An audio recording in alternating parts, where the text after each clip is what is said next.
It's absolutely fantastic. Yeah. And I think you've shared that with the folks here, right, Tim? The Mhm. picture. Yeah. Okay, okay. We're on the air. I think Okay. we're on the air. Hello, everybody. Welcome aboard. And it's our weekly vlog for the Santa Barbara Astronomical Unit. We call this the SBAU Astro Hour. In 1 month, we'll start our fourth year. It's episode number 206 for February 3rd through the 9th, 2025. We're a group of aging cosmology freaks who just love to gather together on screen each Monday morning, kick around astro stuff, stars and moons, galaxies, the universe. I'm your proud host, Ronnie Heron, saying, when we really get serious, we meet in person on the first Friday of the month with our members and friends for a general meeting up at the Santa Barbara Museum of Natural History. It'll be this Friday night, February 7th, when a young postdoc student, Chamindo Amarasinghe, takes us down a mine shaft in the Black Hills of South Dakota trying to find those elusive dark matter particles. Those dumb little wimps. Find out about us on sbau.org. And for crying out loud, join. It's the price of a meal, $20. Here's what we're going to talk about this week inside the Ides of Winter, just past the midpoint. We're going to check out all the planets in the sky. Punxsutawney Phil and Groundhog Day yesterday found out once again we're going to have global warming this whole year again. Mhm. It's a follow-up to German version called Badger Day. The moon sets its, let's see, it's going to set in late evening this week, leaving the pre-dawn sky dark. And it occults the Pleiades. It's going to detail the deep space program science experiment called DSPSE, otherwise known as Oh My Darling, Oh My Darling, Oh My Darling Clementine. First quarter will be Wednesday for the moon, just about midnight. Big Dipper's climbing. Let's see, circling Polaris, trying to encapsulate all the topics from President Jerry's list here. Near the Keystone Asterism in Hercules lies a globular cluster. Can't even talk at this hour. I'm so excited. M13, going to focus on that, as well as the Gaia space probe, continuing to map billions of Milky Way stars in 3D, no less. And finally, construction down in Chile of the ELT, largest scope ever known. Let's meet the gang, and then we'll have some sillies. President, beloved Jerry Wilson, once again on Good screen. morning. Good He's our morning. commander of the Starship. He's married to the lovely Pat Forgy. All these guys have incredible wives. Santa Barbara's outreach coordinator in front of the Ukraine flag, Chuck McPartland, married to Pat, who is not only our merchandise manager, but our new treasurer and doing a great job, and that's got to stop. I'm sorry. Tom Whittemore is with us. He's married Morning. to Maureen, edits our newsletter every month, former instructor out at Westmont College, and Bruce Murdoch, longtime supporter, telescope enthusiast, very intelligent guy, and what a bio he has. He's married to Bonnie. Tim Crawford, expert telescope lens guy, married to Karen. Howdy. And yeah, you guys, I tell you, we love getting together and doing this, and I keep learning. I call this a free course from Broida Hall I'm getting every week, not having to pay a dime, but nobody's paying me either. We're all volunteers. And we get President Jerry's forward and silly science cartoons. Many of them these days are thought provokers. That's what I call. So, Captain Jerry, fired up, and we'll start things off in a good mood with a little levity. Some of these things are just, oh, there's the Apple made electric Yeah. car. What is it called? A USB-A cord? Uh, No, that's not a USB. that's a C. That's a That's a C. C. Yeah. Now it's either just being charged and they happen to be upside down, or is that how you fix an accident with one of those? It's an external drive. That's where the plug, that's where the receptacle is. Yeah. But the car is upside down. Have you noticed?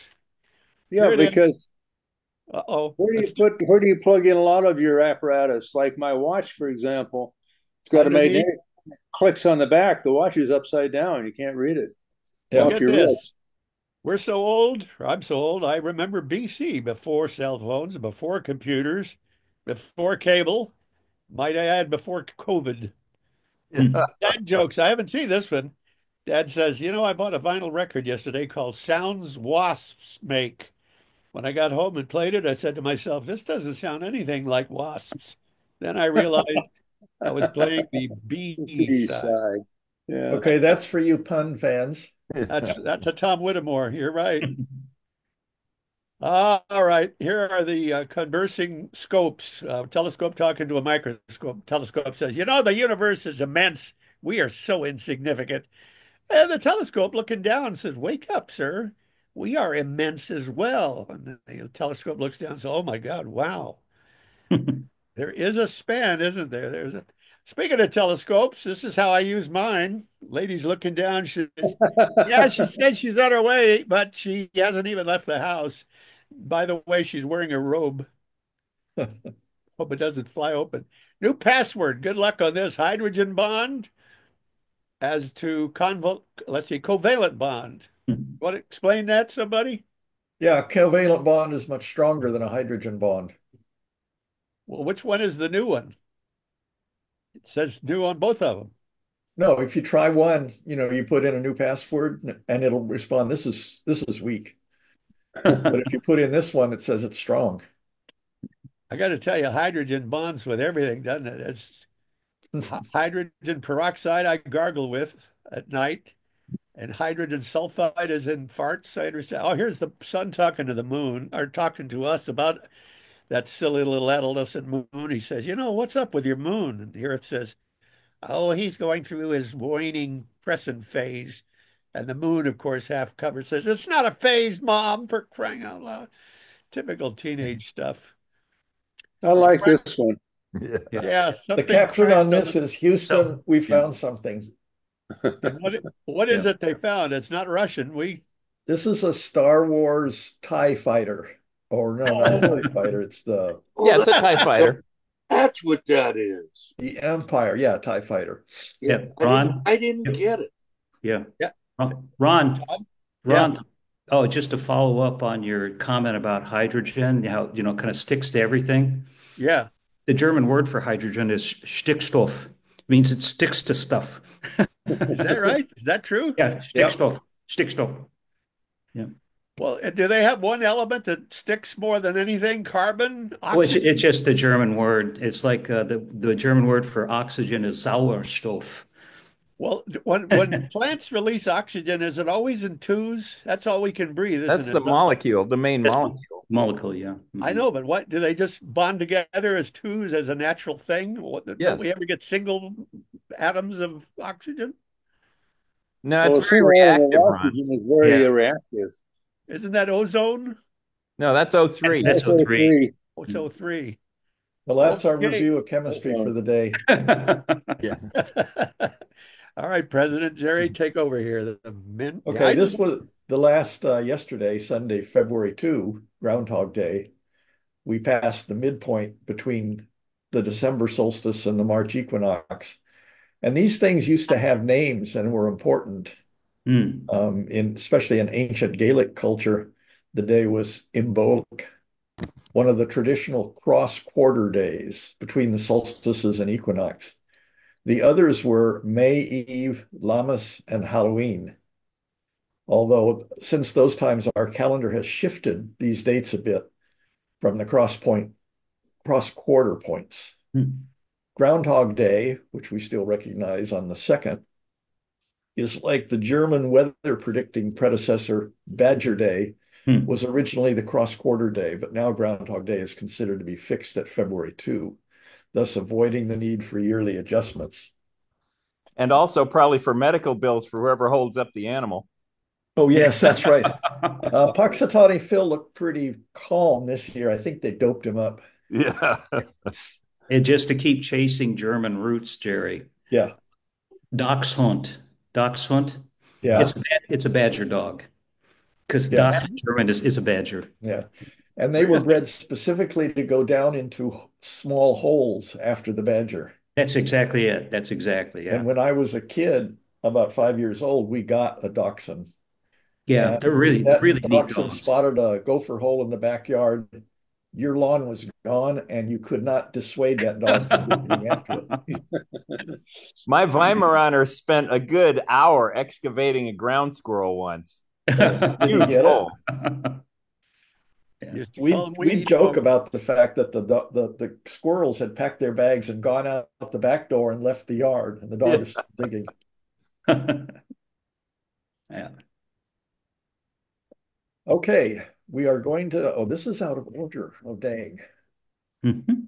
Blues. That's that. That's Thursday night, huh? Let's see. Okay, just a second. You're just going to go to your talking points. You scroll down like the Okay, rest you of can see this. Mhm. Morning, Okay, Scott. this is February 6th. It doesn't matter the date. It's all this week. Around midnight, Leo is rising. Leo's a very interesting constellation. It's loaded with galaxies. Mhm. And you've got, of course, springtime's Virgo cluster is over here. This is just you can't see it, but this is just barely clearing the eastern horizon at this time. It'll You be know, in the evening sky in March when we get all of our galaxies. we kind of skipped over the planet roundup. Oh, that's right. That's the very first thing in his presentation here. Yeah. Yeah. It's Oh, all I in the for, sky. I forgot to make a chart of that, so Yeah. it skipped over in my mind. Yeah. Saturday night, the moon with Venus was something else. Yeah, It's really that good. was Yeah, it nice. was very dramatic. You want to run through the weekly planetary roundup, Ron? If you've got the sky for us, call up that terrible one that Chuck hates. That's just air blue with little dots. Oh no, I'll do it here. It just lists the planets, not Pluto, but of course, but Mercury right now is in conjunction with the sun, so you can't see it. Mhm, mhm, mhm. Venus is at quite bright. I think it's at its brightest right now, minus 4.8 magnitude. Wow. It's clearly the evening star. It's as far or nearly as far as it's going to get from the sun. Yeah. Yeah. And it's also as bright as it's going to get. A compromise of its closeness and its waning crescent phase. Mhm. Is it true that the planets don't twinkle like the stars? If the scene's really bad, you can get the planets to twinkle. Okay, But usually that's the one way of telling the stars from planets. well, yeah, because it's all atmospheric. That's what twinkling is, isn't it? Yes, it is. It's Yes. all in our Uh-huh, atmosphere. uh-huh. But Yep. if the planet is a point, almost any turbulence is going to make it twinkle. But if Right. it's a disk, even though you can't see the disk, it doesn't twinkle as much. Right. And in principle, Terry, the sun twinkles. I mean, if you want to think of it that way. And when people are looking at the sun through the 152 millimeter at the museum, um, they look at this boiling on the edge of the sun. I just say that's us. That's not the sun. Thank God it's not the sun. Well, you So suppose Mars is in view in twilight as a steady Mhm. orange spark. It's near Castor and Pollux. Yeah, and it looks like it's in retrograde. It looks like it's crawling up, isn't it, Chuck? Yeah. Yeah, okay. Yeah, Okay. because we just passed opposition, so it should go retrograde. Yeah. And Jupiter also was past opposition 2 months. It shines Mhm. minus magnitude 2.5 in Taurus. Mhm. The Saturn is a magnitude 1.1 in Aquarius. Mhm.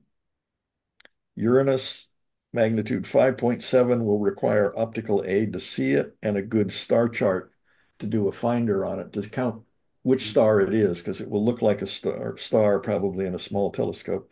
Neptune, ditto. It's between Venus and Saturn right after dark. You'll Mhm. need a good star chart to pick it out. can Does we Jupiter also go retrograde? Retrograde? I think Yeah. so. Yeah. Uh-huh. Oh, okay. All the superior planets. Right. But Didn't boy, know that. nothing is dramatic as Mars, though, you know. Yeah, Mars is really noticeable, but I didn't know that the other outer planets did that. I don't know why I didn't. It just makes sense. Yeah. can we ever see the outer two gas giants, Uranus and Neptune, with the naked eye? Yes. When they're on this side, same side of the sun Just as Uranus. Just Just Uranus. Uranus. And only if you know right where to look and you have a good sky. Okay, so the world looks at Neptune only through telescopes. Or Yeah, binoculars. Yeah, yeah, binoculars, you could get it. the classic quoted limit for human vision is magnitude 6, but some people under super good skies and with young eyes can see magnitude 7 almost. So Do we they could ever reach look at Uranus. do we ever look at it on second Saturday star parties? When people Neptune? ask for it, but Yep. it's kind of underwhelming. Yeah, Oh. not good. I was going to use that word too. Yeah.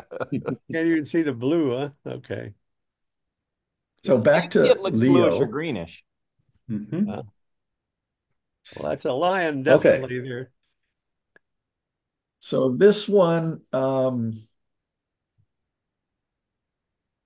I would connect this Chertan to Regulus here, Mhm. and then go up to Algeba for a Cyclus, the way I've done it. The computer's telling me my internet is unstable, so if I disappear or freeze up, just carry on without me. Okay. I'm So not that seeing the chart. topic for Astronomy Magazine is right down here, the hindquarters. Mhm. Oh, here it is. Okay, I got it. It's what? I didn't have the chart. I had to change something. I got it. Okay. So right down here near Dedembla, Mhm. Chertan, is M65 and M66. Those are two of the Leo trio, Oops. Whoops. or the Leo triplet, Then the which is brain a very freezes. nice object. The third one is one that puzzles a lot of people. Did not include it. Yeah. And The this is a hamburger. photograph taken of the Leo triplet. This is the one that Messier missed. These are M65 and Mhm. M66. Mhm. And this is actually quite a faint star, but compared to the galaxies, it's quite bright. Mhm. So you can get these all in one field of view. They're about 1 to 2 degrees separate in a circle. A very nice thing to look at in small scopes like ours on field when we're out there. The one on the left is an NGC, Yes. Yes, and it's seen edge on. pretty much. Yeah, that right there in the middle, you can see that it has a dark rim. This is the outer regions of its Right. arms, and there's the bulge of its central bulge, which is yellowish in this color light. This one is sometimes called a hot dog or a hamburger galaxy. Yeah. Right. Right. 3628, right? Wow. 2628. Yes. 3628. 3628. Yeah. We used to call it the hamburger up north, the Bay Area. Really? Yeah.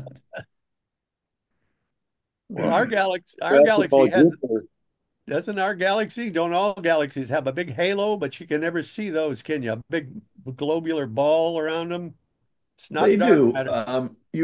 You can see them. You need a very long exposure, but you can generally pick out those halos around them sometimes, and you can pick out faint wisps that go between different galaxies Ooh, that would be when they neat. interacted. I'm not saying these do, but you can frequently find them if they're interacting. You could, in a really deep photograph, very long exposure.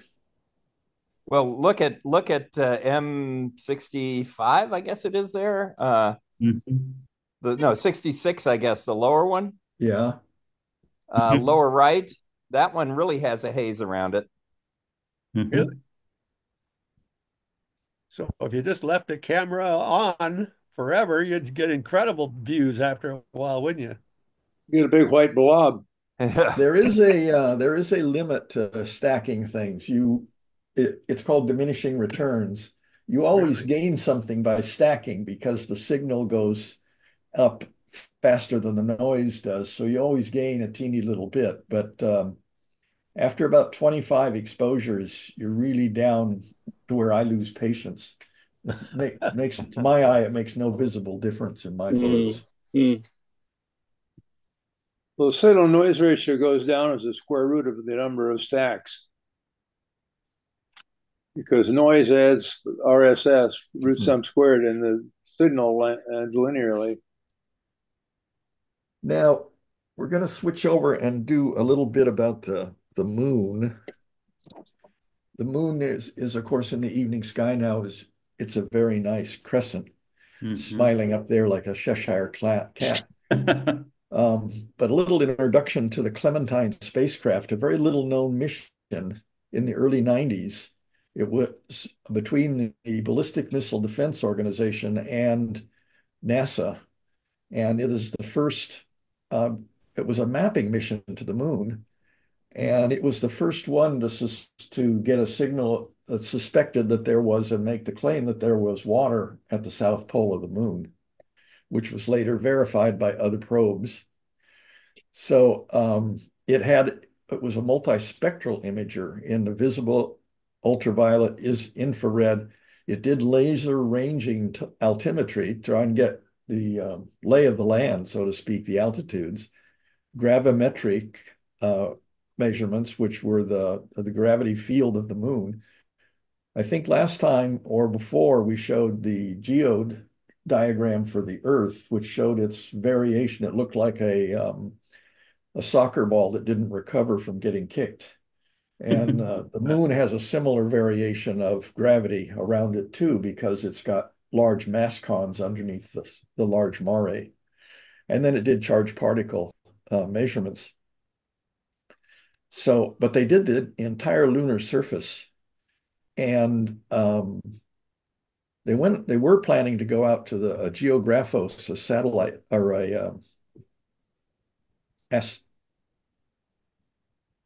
I've got a word freeze here. Asteroid. But the asteroid, but due to a malfunction, it didn't make it to that. So well, you know how they turn acronyms into words? DSPSE could be dispense, but I don't know where Clementine came from. I don't know either. I was aware of it because I was working on that project back in the 90s, late 80s. This is actually the Clementine satellite in a anechoic chamber. And if I don't know if any of you have ever been, I know Bruce has been in an anechoic chamber and probably Bruce University too. I have. But if you go in there, I find it very creepy and disturbing. It's a clean room or an acoustic place? There's no echoes. That's what anechoic means. It means echoic. It means we built 3 of those at the U of A for research. You can actually hear the dominant sound for me was my own heart beating. Wow. And the blood vessels in my ears. You're used to the background sounds, the echoes you get from everything, and it really creeps you out when that all disappears. It's like you feel super naked. Yeah, it's very eerie. My brother Mo, my oldest brother Mo, worked at the RCA Research Labs in Indianapolis, and he was studying microphone responses, cardioid responses, and it was in an anechoic room with a suspended floor that you could literally bounce up and down. And unlike this one, it had cones. It had cones. I was just a little kid, and I was just amazed how quiet and creepy it was inside. The anechoic chamber out at UCSB has got a wire mesh floor. Yeah. And it's a trampoline. Right. I would look down and I'd see these cones staring up at me. Yeah. So this is where it's going? So this is, we're tie it all together. There's 3 slides here. We're going to go back and forth. And Ron, that mission is long over with. Yes. Oh, really? That was 94, 95. We didn't get it back, right? It's still orbiting somewhere? No, we did not get it back. It did not deorbit. By the way, did you know that, I did not know this, but of course it makes sense. Starlink satellites only have a lifetime in orbit of about 2 years, 3 years. And the system is up to recycling them now. So they're continuing to launch new ones to replace old ones, and they're deorbiting the old ones. So people are seeing these old ones, come into the atmosphere all over the place and take photos and report it. Oh God. Yeah, and it's a problem to look at. They're depositing all kinds of tiny particles in the far upper atmosphere. Oh God. As they burn up. Yeah. And metals and stuff. And it's this was not thoroughly thought out before it was launched. Yeah. Huh, So anyway, surprise, this is the surprise. moon from a planetarium program. This is what it will look like tonight, I believe. Mm-hmm. And Mar Humboldtianum is right up in this region of the I couldn't moon. pronounce it either, Jerry. Yeah. So, but a Facebook friend in France, Robert Cazellac, Mm-hmm. does great photos of the moon. Wow. And this is his photo at a slightly more crescent phase because you can see the shadows are starting to get long here. But this is the mare here with this ghost crater in it. And this picture up in the corner was taken by Clementine as it went over. So this is what the region looks like with all the foreshortening here taken out of it. Oh, wow. This is an excellent photograph, well processed. He uses a C14 Edge at f/22. Wow. And, red filter. He doesn't have the camera in here, I guess. Anyway, Yeah, it's an ASI 1600 MMC. That's the camera. Oh, yeah. No, we only see it from The Earth red filter. like see, the big picture. looking for that requires me use my brain, and when I'm talking, my brain doesn't seem to want to work. So, where is that in there? Lower right. Far lower right. Oh, I see. Yeah. It's below the French. It's in Yeah. English. Okay. Well, that's still French too. ASI 1600 MMC. and red filters in French. Yeah. Yeah, Rouge. Yeah. Okay. Moulin Rouge is the red mill. Uh-oh, here we go. Here we go. Horrible finder chart. Yep. So anyway, this is February 5th, midnight, and this is Central Standard Time, which is 2 hours from us. So looking west, these things are setting from the Midwest. It is. We get a better view here on the West Coast because it's going to set later for us. Mm-hmm. So up here in Gemini, Mm-hmm. and down here is Jupiter down in Taurus down here, but the Pleiades and the moon is going to occult the Pleiades. And from our point of view here, the first one of the Pleiades to go is Electra down here. And this will be shortly. It hasn't quite disappeared yet. It's got a few more minutes to go.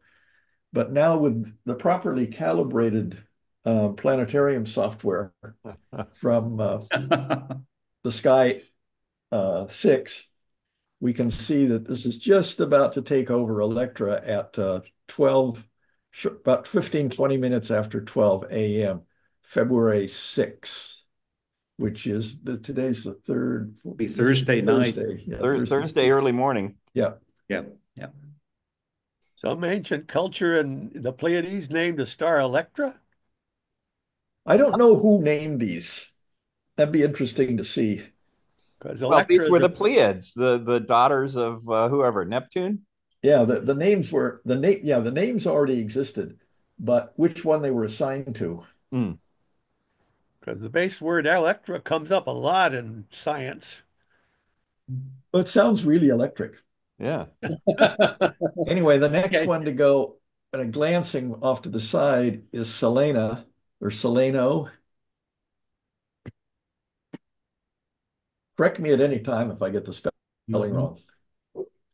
Again, this one is going to be what down on the side is Merope, which now we're in the region of 1 a.m. Okay.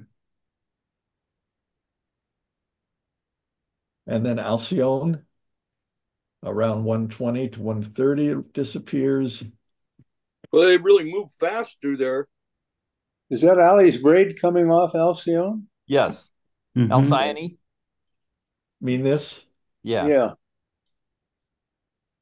And then just after 2, you're going to get up in the region of Atlas and Pleione. This is, I think, This is Atlas and this is Pleione. Okay. Can I have something clarified? Yes. Does the moon pretty much sooner or later occult everything in its own ecliptic, but not the zodiac ecliptic of the sun? Are they different? You know 5-degree tilt. Right. Yeah. The moon is not Eventually- an ecliptic. Right. It bobs up and down, Ron. Yeah.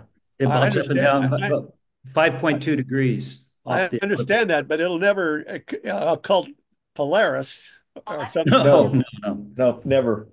no. So If it did, that's my point. What has possibilities of getting obliterated by the moon? I'm just curious. Aldebaran.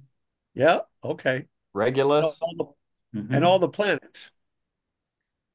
Yeah. potentially. Yeah. Now, in the late evening, 10 o'clock, this is the Big Bear, and it's standing up straight. Right. So, and it's got its share of, over here is the Virgo cluster, Mhm. and this is the realm of galaxies also up here. Mhm. You have M108. Oh, M97 is a The owl. planetary nebula, Mhm. but M109, M101 is the picture behind me, and M51 down here, the double Whirlpool galaxy. Very nice region, easy to find things for outreach. For outreach, I do star hopping real quick.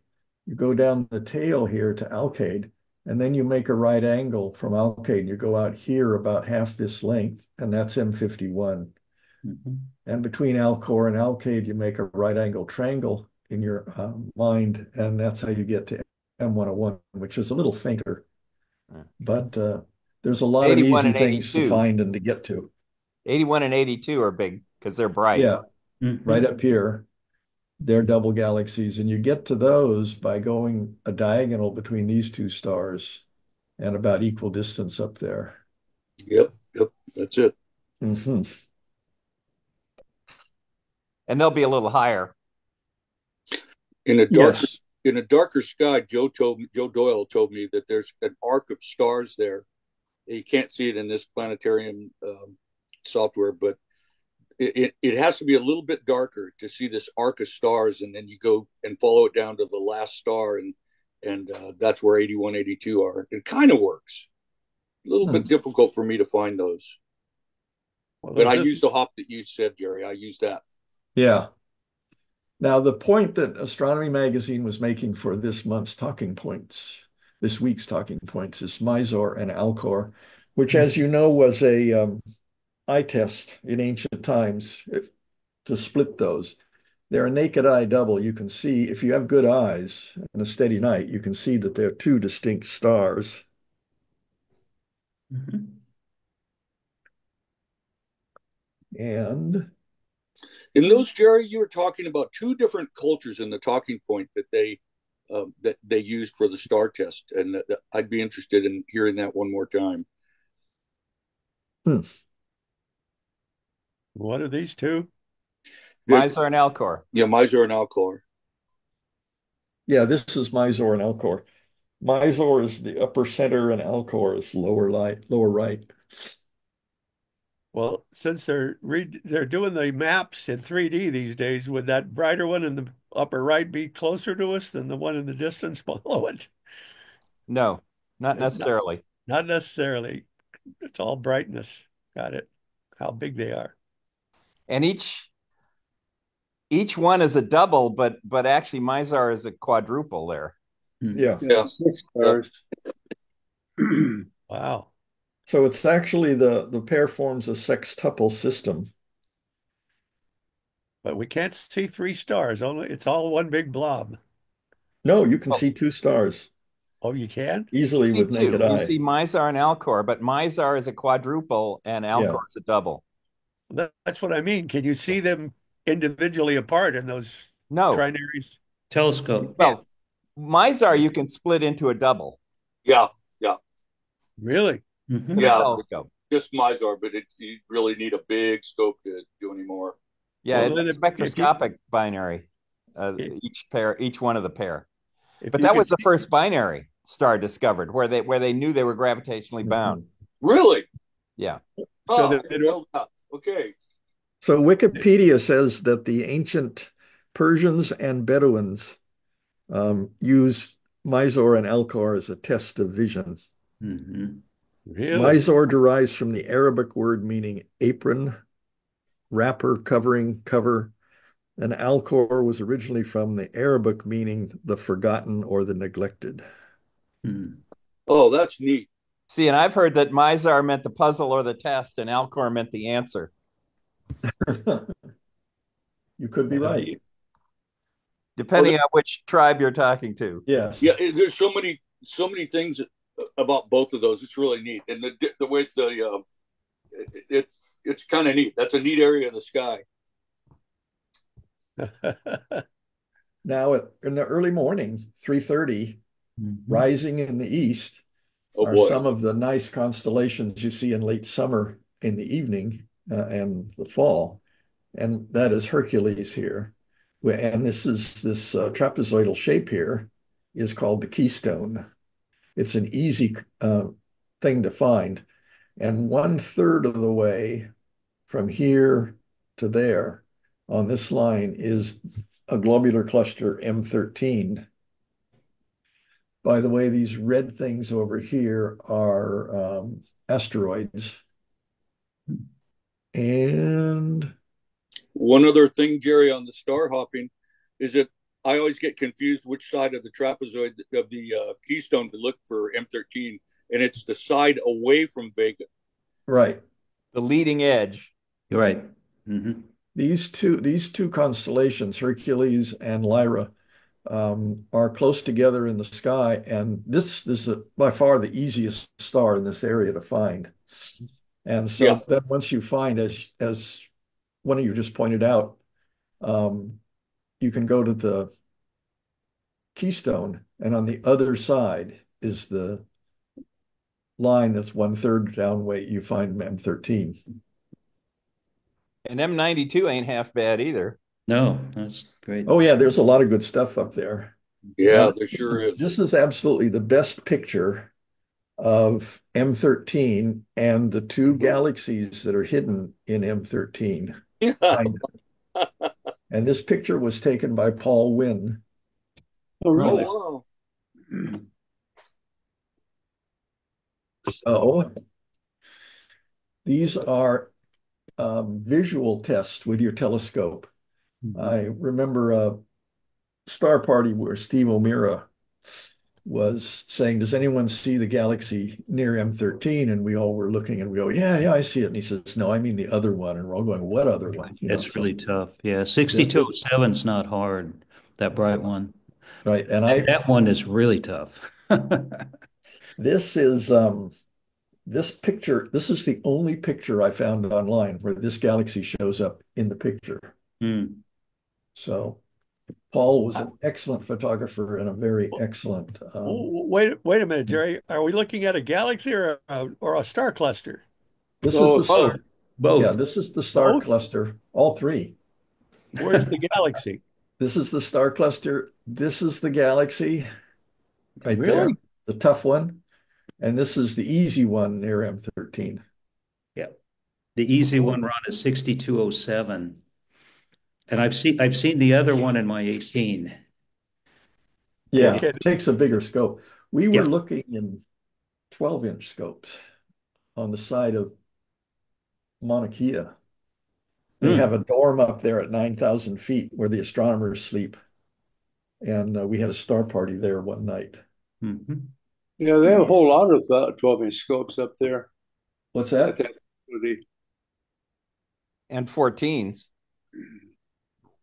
But I gentlemen, missed that conversation. if there were a galaxy of good size behind the star cluster in the center, we'd never see it. It never would part. It's directly behind. No, we wouldn't see it. Yeah, Jerry, if you look real carefully at about 9:30, over on the far left, there's a galaxy right there. And then Right there's there. and there's a different one below it. Yeah, Oh yeah, right you're in. right. There. Yeah, Holy That's a, mackerel! that's amazing photograph. yeah. It's by far the All really best good. one for these galaxies that I've ever seen. Hmm. I think he had a 5-inch refractor that he was using. He had all sorts of things. He was Yeah, buying and selling scopes like mad. there's Yeah, no he had a different scope every time you saw him. Yeah. Right. there's no telling what he used. Yeah. This is the one that's down in the lower left, the easier Mhm. one to find. Hmm. It is, 6207. yes. Hmm. And the other one is the IC, Yes. Hmm. IC Oh wow! 4617. And there's even another galaxy beyond that one. Good grief! So these are good challenges for visual observing. You can see them with amateur scopes, this one with the larger amateur scope, Yeah. and you can get them with photography too. But they're not part of the local group. No. No. No. Now, the Gaia satellite, um, why am I mentioning that? It's at the end of its mission. Yes, the Gaia satellite is at the end of its mission. It's doing its mapping, detailed mapping of the skies, 3D. motions, luminosity, temperature, and composition. 2013, it's at the L2 Lagrange point out there in the same neighborhood as James Webb. It's going to have two upcoming data releases, 2026 and 2030, and then that will be the end of its mission. It's already done major data dumps in the past. Actually, it's already at the end of its mission. It's just going to take them that long to process the data. And Okay. they're taking it out of the L2 Lagrange point, and they're going to do flybys of the Earth, and they're asking occultationists and amateurs to try to image the spacecraft Hmm. because it had different brightness than they expected as far as reflecting light from the sun. And so they're going to actually deliberately maneuver it and ask people to image it at the same time that they're maneuvering it so that they can characterize better, for some reason. I don't know why. It's reflectivity. Okay. But Momentary pause while I adjust here. supposedly that sucker has nailed down what, billions of stars? Yeah. Do they all have numbers or names? Yeah, sure. They give them They do catalog numbers. now. Wow. And actually, that's hugely improved occultation accuracies. It used to be the accuracies were on the order of 50 kilometers or 200 kilometers, depending on the asteroid, and now they're down in the kilometer range. But it can't see stars on the other side of the galaxy from us, right? Pat, Past the big long haze in the sky, we can't see Well, anything. if it's blocked by gas clouds and stuff in our galaxy, nobody can see it except infrared and radio. Okay, so what do we get? Just one big arm? No, no, no. I mean, it looks up out of the galaxy too. I thought it was stars we were looking at. It's looking at all kinds of stuff, but it can look out of the plane of the Milky Way. Okay, well, everything it sees, it's also seen by this Hubble, wouldn't you think? But Hubble doesn't have the really precise astrometry.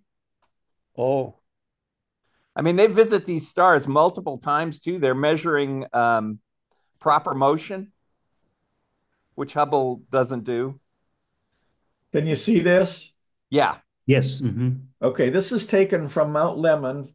This shows the Gaia satellite. Okay. Doing its little Lisa Ju figure at L2, huh?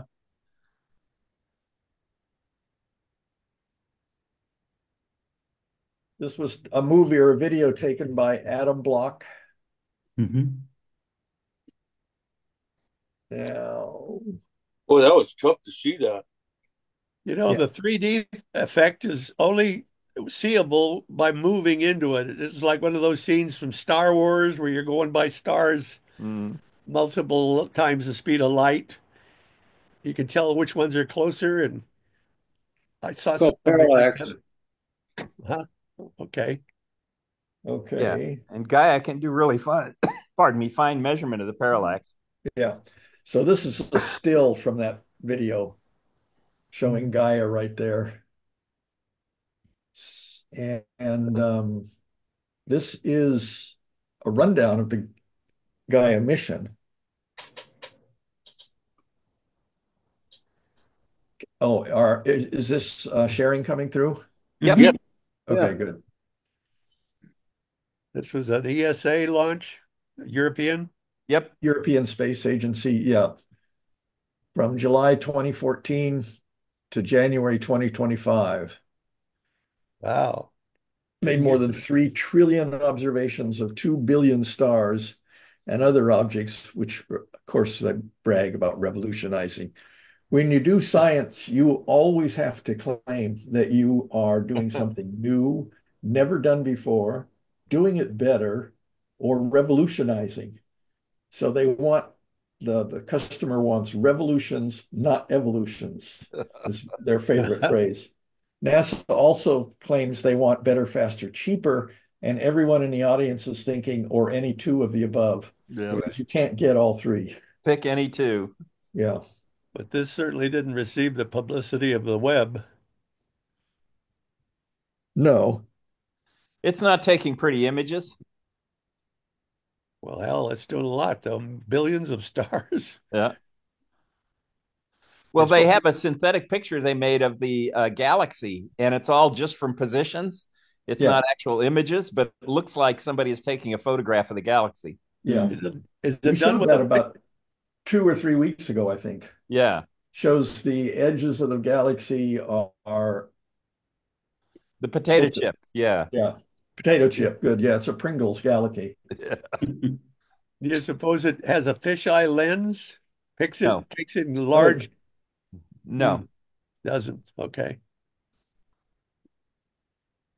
Is this No, the that would be for very wide field. This one was probably more of a higher magnification than a fisheye lens. This is an architecture's diagram or drawing of the ELT, the extremely large telescope being built in Atacama, Chile. And should be an RLT, ridiculously large telescope. But anyway, it has a mirror 39, almost 40 meters in diameter. Wow. It collects 100 million times more light than the human eye. Yeah, especially my eye.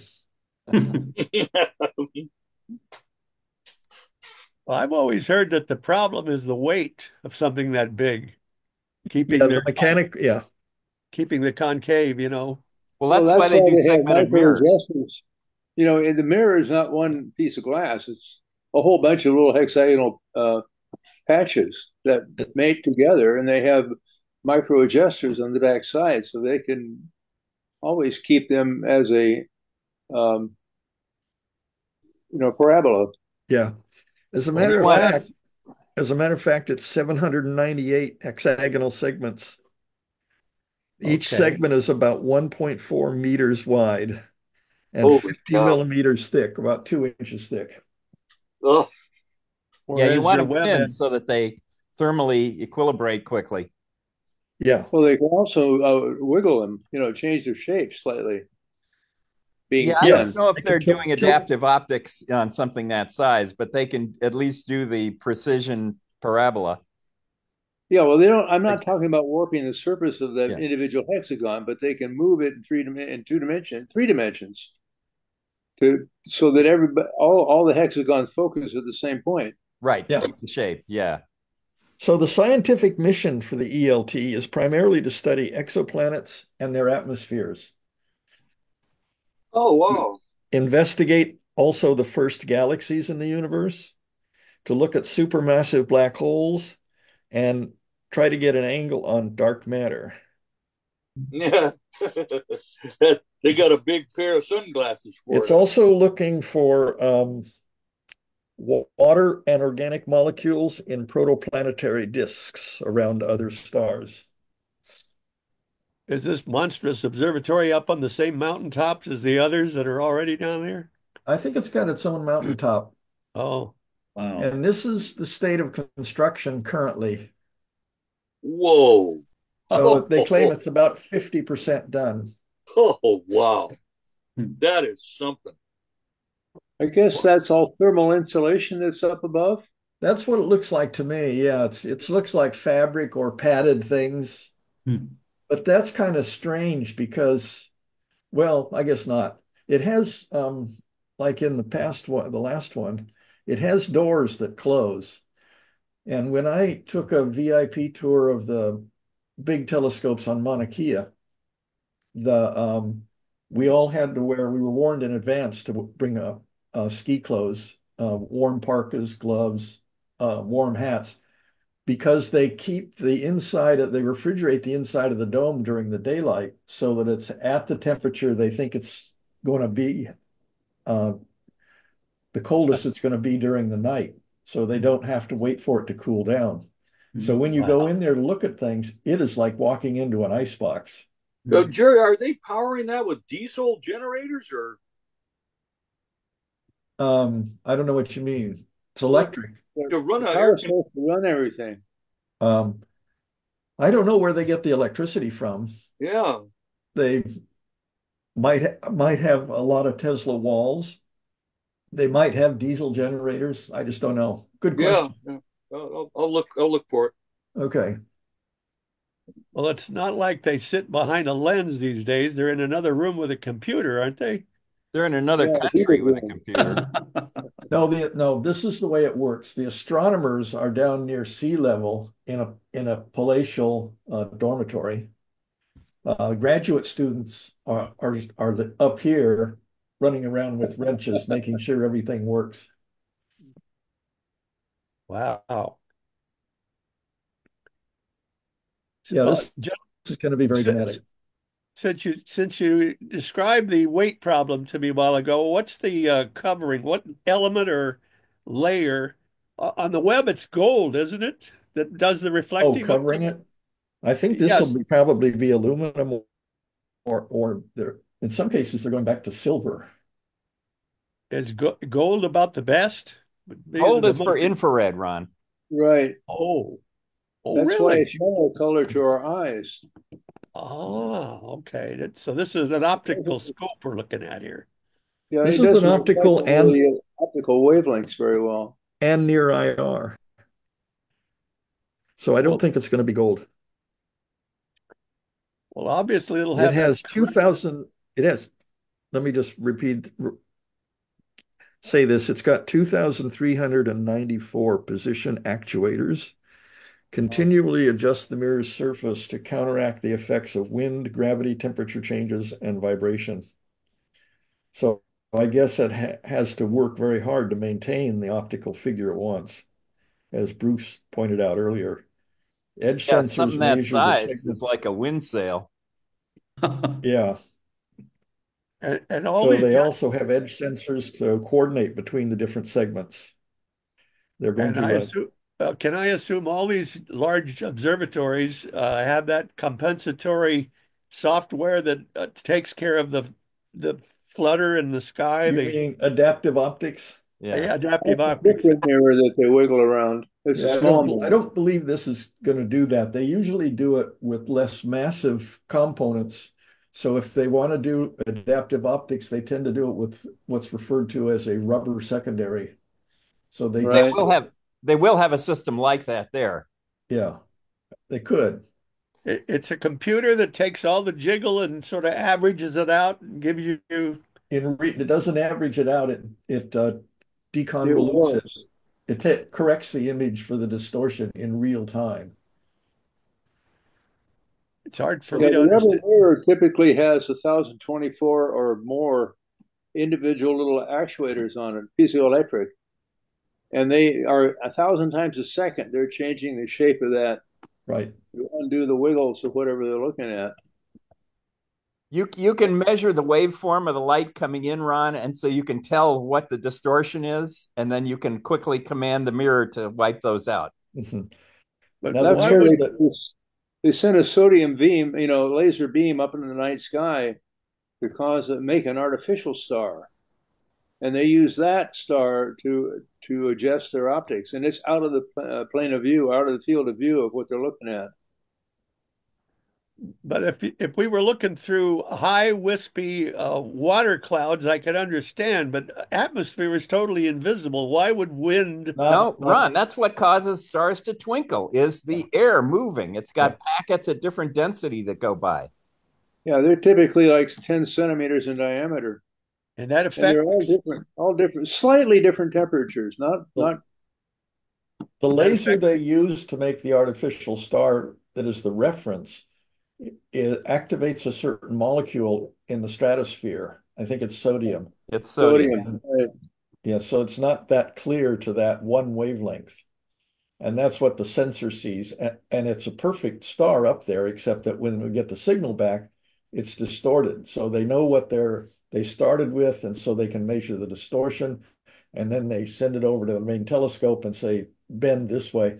And the mirror they're tipping and tilting is actually a flexible mirror. It's a very thin secondary mirror, a few millimeters thick glass, and it has actuators on the back, but it's a continuous mirror, and it's actually bending the mirror slightly. Warping it. so it's glass covered with what, aluminum, I guess. Yeah. Can you buy that actuator program we're talking about for one of your scopes? You could. There used to be one. The tough thing is all the actuators in the mirror. That's doing all the work. Yeah. But Santa Barbara Instrument Groups used to sell a tip tilt mirror that takes out some of the twinkle, not all of it. I would imagine it'd be expensive. You get tracking. I think it was on the scale of typical cameras we buy nowadays. Yeah. A couple $1,000s. I'm still thinking that something this big, as long as it's earthbound, is still not going to do any better than a Webb or a... No. Aperture rules. Yeah. Really? Oh, yeah. Well, those things orbiting don't have the atmosphere to worry about. That's true. Yeah. It doesn't have the atmosphere. This one is at the L0 point. Yeah. And they're going to keep it cold too. Yeah. It's at a high elevation, which, they're trying to get out of our atmosphere. This isn't the one that Dr. Ito from Westmont worked on, is it? No, she was working on radio telescopes. Oh, that's a dish then. Well, No, it's a series of It dishes. can be. Like the radio telescopes, one of them out at out there in the desert off 395, Owens Valley. It's on like an acre. There are a whole bunch of conical antennas, and then they do beamforming for the individual signals coming back to look wherever they want to look. Well, these simplified terms that make for these little short acronyms, ELT, and that's extremely large. And out in the desert, you have VLA, very large array. Sooner or later, they're going to run out of little simple words. What if they make a bigger one than this? What are they going to call it? There were plans for a bigger one, but I think it has not been funded. Yeah, it was called OWL, overwhelmingly large. Yeah, that's right.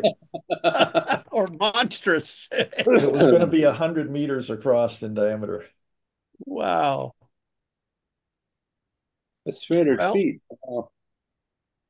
And that's what it looks like now. It looks kind of flimsy, like it's not solid. I thought they'd made, concrete. I see a lot of cross members in there. It looks like a lot of steel structure. I think it's pretty rigid. It's all braced, and plus the telescope is not mounted to the dome. No. And you don't want That's concrete number one. because then it's kind of insulated and you have the whole heat problem. Jerry, I just was looking up the ESO signed a contract with a company called SAESA to install and operate the electrical power, and it's supposed to be photovoltaic. Oh, Okay. okay.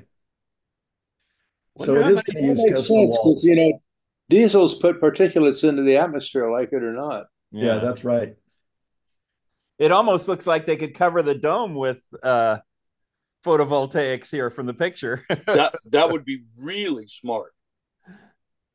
Well, I can only assume we get a lot of cooperation from the Chileans, the Chile government, and Chileans. they must have a lot of astronomers down there and a few universities that love this stuff in their land, right? That was part of the agreement, was that their universities could have access to the scopes. Right. Right. Putting And the Ron, dome with Ron, solar panels would, they absorb heat because they're, Yeah. so they don't want that. That's why they have No. aluminum to reflect the heat. But Yeah, they'll they're probably located, put arrays down here on the flat. Right. located in a desert and between the two tropics, and they're not far from the equator. It should be warm on that mountaintop. well, I just got the weather report, Ron. Uh-oh, what is it? Chilly today, hot tamale. You stepped into that one. On that note, gentlemen, that should do it for this week, gang. Another extra hour. Number 207 is next week. Tell your friends about us. We're on YouTube, and try to make our big February general meeting this Friday night, please, up at the museum. It'll include a free sky show in Gladwin Planetarium at 7 o'clock. We'll see you next week. See you Friday night, gents. Thank you very much. Thank Bye, you all. everybody.